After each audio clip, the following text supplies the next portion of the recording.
Almaniyada yeni vətəndaşlıq qanunu qəbul edilib artıq. Almaniya pasportunu almaq daha çətin olacaq. Sürətləndirilmiş vətəndaşlıq prosesi ləğv olunub. Bundestagda ciddi mübahisələrə səbəb olan qanun Alman cəmiyyətində də birmənalı qarşılanmayıb. 1 il 3 ay, ötən ilin iyun ayından bu ilin oktyabr ayına qədər əcnəbilərə bu ölkədə yaşamaqla vətəndaşlıq almağa icazə verən qanun məhz bu qədər müddət qüvvədə oldu. Əlbəttə onların alman dili biliyi və işi olmalı idi. Bu yenilikdən yalnız çox az sayda şəxs istifadə edə bildi.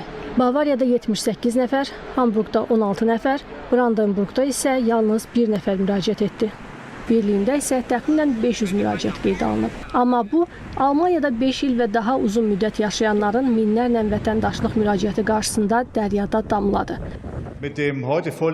Bundestagın qərarına görə Almaniyada 3 il yaşamaq, Almaniya vətəndaşı olmaq üçün kifayət deyil və sürətli vətəndaşlıq qaydasının ləğvinə əsas verdi.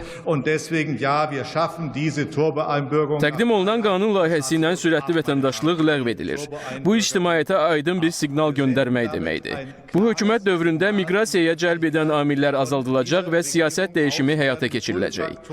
Alman pasportu uğurlu inteqrasiyanın tanınması üçün verilməlidir. Qanunsuz miqrasiyanın təşviqi üçün deyil. Biz sürətli vətəndaşlıq verilməsini tamamilə ləğv edirik.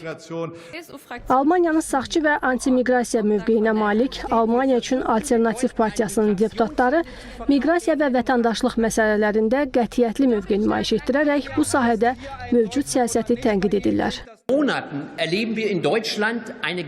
Sanki miqrasiya dəyişimi mövzusu varmış kimi təqdim olunan bir nümayiş gedir. Güya vətəndaşlıq islahatını ləğv edir. Amma əslində əsas hissələr qalır. 5 ildən sonra vətəndaşlıq almaq hüququ saxlanılır. Daha əvvəl 8 il idi. İkili vətəndaşlıq icazəsi və Alman həyatına inteqrasiya tələbi qalır. Bu dəyişiklik qanunsuz miqrasiyanı əslində heç cür azaltmayacaq.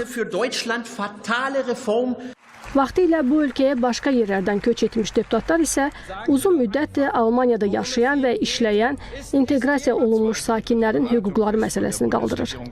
Beləliklə, sərt siyasət ilə insan hüquqları arasında balans ictimai və siyasi diskursun əsas mövzusu olaraq qalır. Düzünü deyin, məqsədiniz nədir? Burada doğulmuş və ya böyümüş Hakan Dəmir adlı şəxs Alman deyilmi? Sizin sözlərinizdən elə çıxır. Amma bu əsas qanuna ziddir. Biz burada illərdir yaşayan, işləyən, uşaqlar böyüdən və demokratik dəyərlərə hörmət eləyən insanlardan danışırıq. Bu insanlar bu ölkəyə aid olmaq hüququna malik olmalıdırlar. Və bu doğru olandır. İlkin olaraq Hakim Xristian Demokrat İttifaqının məqsədi tamamilə başqa idi. Onlar seçicilərinə miqrasiyanı azaltmaq və keçən yay tətbiq edilmiş ikili vətəndaşlığı ləğv etmək vədi vermişdilər. Amma bu mümkün olmadı. Almaniyanın işçi qüvvəsinə yüksək tələbatı sənədlərdəki kiçik qüsurların görməzdən gəlinməsinə səbəb oldu. Keçən il tətbiq olunan vətəndaşlıq sistemi islahatı və ikili vətəndaşlığın tətbiqi yerlərdə xaos yaratdı. Regional idarəetmə orqanları Alman pasportu almaq istəyənlərin axınına hazır deyildi. Nəticədə Berlin sistemi tamamilə rəqəmsallaşdırıldı. Xaricilər yalnız anket doldurmalı, 255 avro ödəməli və öhdəlikləri qeyd etməlidirlər. Terror aktları törətməmək, konstitusiyaya hörmət etmək və tarixi məsuliyyəti unutmamaq. Burada, Berlində, küçələrdə onlarla dil səslənən bu şəhərdə vətəndaşlıq məsələsi təkcə pasportla bağlı deyil. Bu ölkənin bir parçası olub olmadığını hiss etmək deməkdir. Yeni qanun köhnə qaydaları geri qaytarır. Lakin inteqrasiya illərlə deyil, insanın yaşadığı ölkənin bir hissəsinə nə dərəcədə çevrildiyi ilə ölçülür. Günay Məmmədova, Azərbaycan televiziyasının Almaniya bürosu, Berlin.